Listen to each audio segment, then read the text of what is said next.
Hi everybody, Lawman Mike with Lawman Guitars here with our very first podcast. Hope you enjoy it. I've got with me today Bob Pace, Bob Pace Band. How you doing, Bob? Mike, it's good to see you. Good to see you. So you were holding a pretty cool guitar there. What are we doing here today? We're just testing out some guitars for the website, and I've had the privilege of playing some of these great guitars. And this is a Dobro. I'm not sure what year it is. 1965, thanks for asking. This is beautiful. And thanks for giving this to me. I appreciate it so much. Oh, well, we'll discuss that later, Bob. Oh, all right, fine. So for those of you that don't know Bob, Bob is the blues man of Des Moines, Iowa, and the state of Iowa, and probably the surrounding area. Bob Pace and his band has definitely been on the blues scene and the musical scene of Des Moines for, what, 30 years now, Bob? About 35 years. 35 years. I'm losing count. Who's counting? Well, that's okay. Bob, of course, was a fixture at Blues on Grand. Maybe you can tell us a little bit about Blues on Grand, Bob. Oh, my gosh. Well, I was there for 20 years. I think I hold the longest-standing house band job there in its entire thing. I was there under 3 different owners. And had the privilege of playing there every Tuesday night for just about 20 years. That's what you would call a steady gig? Pretty much, yeah. And it was great. I had some great players come through. The blessing of that gig and my training in blues came because I got to open for anybody that came into town that particular week.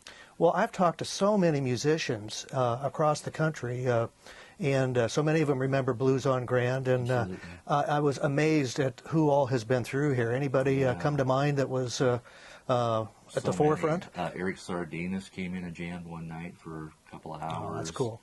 Bernard Allison, Tab Benoit played drums for me for one night for a couple of hours. I played with Sonny Rhodes, Pat Boyack and the Prowlers, Mike Morgan and the Crawl. Wow. James Harmon. The list goes on. My favorite was, and my best one probably, was I got to play for Junior Wells a year before he passed on. Oh, boy. And that was a scary thing. Junior, at that time, was just coming through Des Moines. I'm not sure if he was playing somewhere in that area or not. He had on a very, very cool hot pink jumpsuit. And as it should be. As it should be. Which was striking enough. He got up with my band and played. And I was playing, I thought, pretty well. And he kept looking like this at me.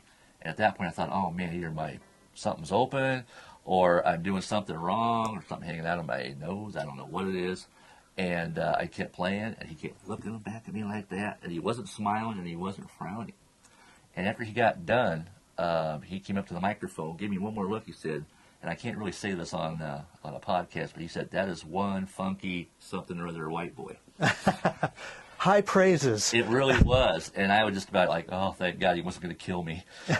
You know, he had a reputation for carrying a gun and a knife, and, you know, I'm not a tough guy, so it was scary, but it was also a great thing. Problem is I can't use it on my resume anywhere because you can't use the expletive on there that you said. Well, hopefully... I'd wear it on a T-shirt, and I'd wear it proudly. We'll use our imagination on that one, Bob. Just my imagination. Yeah. Yes. So, Bob, tell us about you coming up with guitar. When did you start? I started about maybe 13 years old, and I believe I saw the Beatles on Ed Sullivan like so many of us did. As we all did, right? And I thought, boy, if I did this, I might be able to get girls.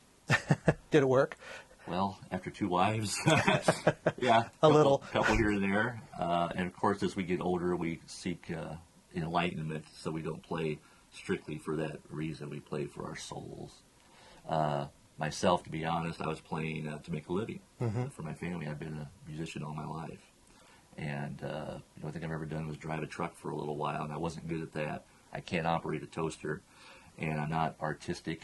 So guitar seemed to be something I could do fairly well, and it put food on the table for my wife and kids.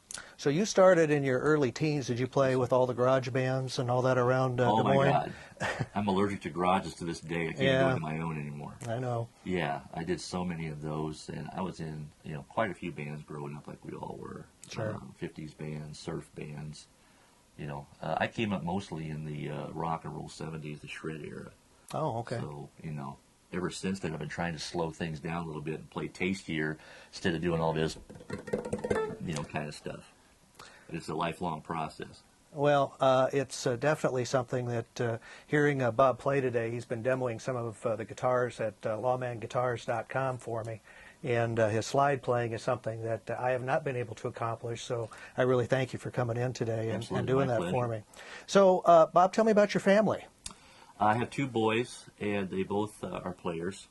And my son Nicholas is about 32 years old, and he plays bass. And he just hired me, ironically enough, for his band. Oh, isn't that great? Yeah, I trained him how to play as a kid, and he played with me for about 8 years, on the road and in bars and whatnot. He was my right-hand man. Mm-hmm. And he got out of it for a couple years to start raising his family. And then he hired me not too long back for his band, RSVP.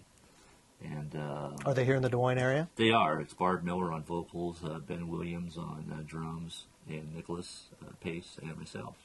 And it's an R&B kind of a band with a few bluesy and pop overtones. That sounds great. A lot of fun. It's a lot of fun. Little job security, too, being hired by your son? It really is, and he can't yell at me. Well, at least in front of the public. That's true. And my other son, Tony, is in the Army. He's stationed at Fort Carson, Colorado. Oh. And he played with me again on the road for quite a long time. Guitar player? Yes. Little fire breather. I mean, he's a killer. We opened for Johnny Winter and Delbert McClinton. With your son? With my boys. Oh, both of them. That had to be. there. Oh man, that'd be great. Yeah, and my son Nicholas just stands there like a typical bass player. He doesn't move a muscle, maybe his neck once in a while. And Tony is just all over the stage. He's doing this and that and the other thing, and everything's up setting fire to the guitar with lighter fluid. Like father, like son?